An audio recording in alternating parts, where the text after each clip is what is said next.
नमस्कार किसान भाइयों। आज हम इस वीडियो के अंदर बात करने वाले हैं जो अभी की फसलें चल रही है उसके अंदर अभी बारिश का टाइम है तो सभी जगह सभी फसलों लगाई हुई है। तो मेनली अपने फंगस की बात करनी है और उस फंगस के अंदर भी अपना मेनली जो बारिश के अंदर सबसे ज़्यादा लगता है डाउनी मिल्ड्यू कहते हैं, उसके बारे में हम इस बार वीडियो में बात करने वाले हैं। तो सबसे पहले हम बात करते हैं अपने डाउनी मिल्ड्यू की पहचान कैसे की जाए और उसके बाद हम बात करेंगे ऐसे कौन से अपने प्रिवेंटिव में, उसके बाद अगर लग गया तो उसमें कौन सा ड्रेंचिंग स्प्रे में फंगीसाइड का यूज किया जाए।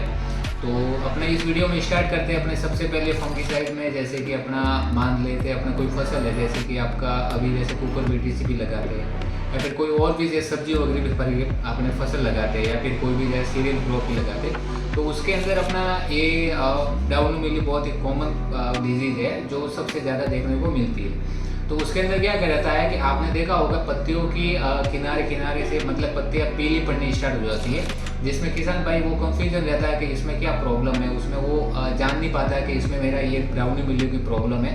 उस वजह से किसान मित्र मार्केट में जाके या फिर कहीं ऑनलाइन जाके कोई दूसरी दवाई ला के स्प्रे करते हैं जिससे उनको रिजल्ट नहीं मिल पाता है। बट उसमें उनको ध्यान रखना है कि जैसे कि आप अगर पौधा है फसफोस पौधा है और आपका जैसे मान लो डाउनी मिल्ड्यू हो गया, उस दोनों के अंदर डिफरेंस ऐसा देखा जाता है जैसे मान लो आपका पौधा एक स्वस्थ है और एक दूसरा जिसमें लग गया है, तो उसकी जो पत्तियाँ रहती है उसके ऊपर जैसे अपने हल्के हल्के बिंदी टाइप का डाउनी मिल्ड्यू में मतलब पीले टाइप का हो जाता है पूरा पत्ता, और फिर पौधा ऊपर से डाउन नीचे हो जाता है यानी कि नीचे झुकने की तरफ लग जाता है। कई बार तो पत्तियाँ ऊपर से जलने भी लग जाती है। तो उसमें किसान रहता है क्योंकि उसमें विल्ट का प्रॉब्लम है या फिर कुछ और है जिससे कई दूसरी दवाई ला के उसमें स्प्रे करते हैं। इसके अलावा जैसे ये अगर इसमें समझ में आए तो दूसरा स्टेज रहता है, उसमें पत्तियों के ऊपर दूसरे हल्के हल्के 2-3 धब्बे स्टार्ट हो जाते हैं, तो उससे भी आप कर सकते हैं। वो सेकंड स्टेज हो जाती है, उसमें आपको कंपलसरी दवाई ला के स्प्रे करना ही रहता है। और उसके बाद आपने देखा होगा कई सारे पत्तों पर धब्बे स्टार्ट हो जाते हैं, तो वो आपका थर्ड स्टेज हो जाता है। उसमें तो आपको बहुत ही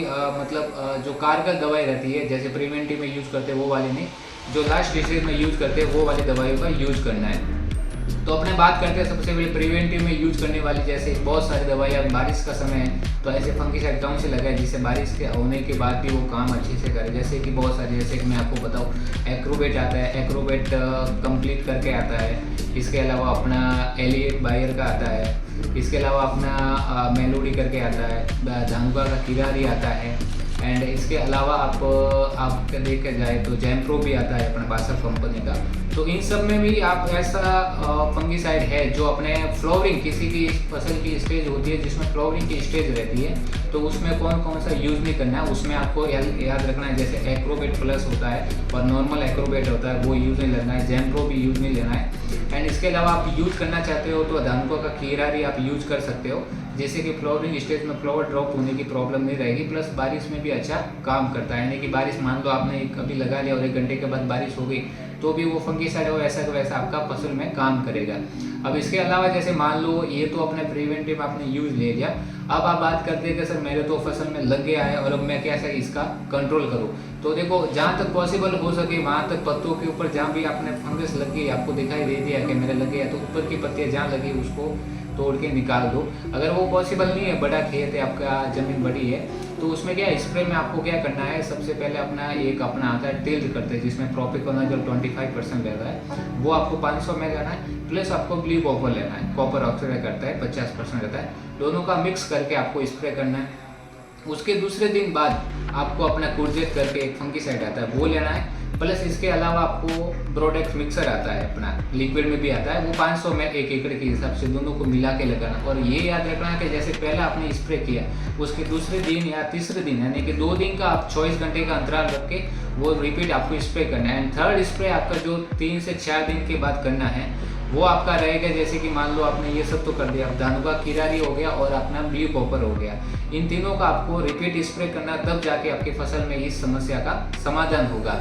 बाकी इसके अलावा आप अगर देखना चाहिए जैसे कि बारिश का समय है और फसल में बहुत ज़्यादा फैल रहा है तो उसको आप ड्रिप के माध्यम से भी दे सकते हो। ड्रिप के माध्यम से आप देते हो तो भी आपको अच्छा रिजल्ट मिलेगा। ड्रिप से आप अपना प्रोपिकोनाजोल हो गया या फिर प्रोडक्ट मिक्सर हो गया, वो अगर आप दोगे तो आपको बहुत अच्छा रिजल्ट मिलेगा। बाकी इसके अलावा भी आपको कोई और ज़्यादा प्रॉब्लम लग रही है तो हमें आप वीडियो के माध्यम से या फिर आप टोल फ्री नंबर से हमें कॉल करके बता सकते हो। धन्यवाद।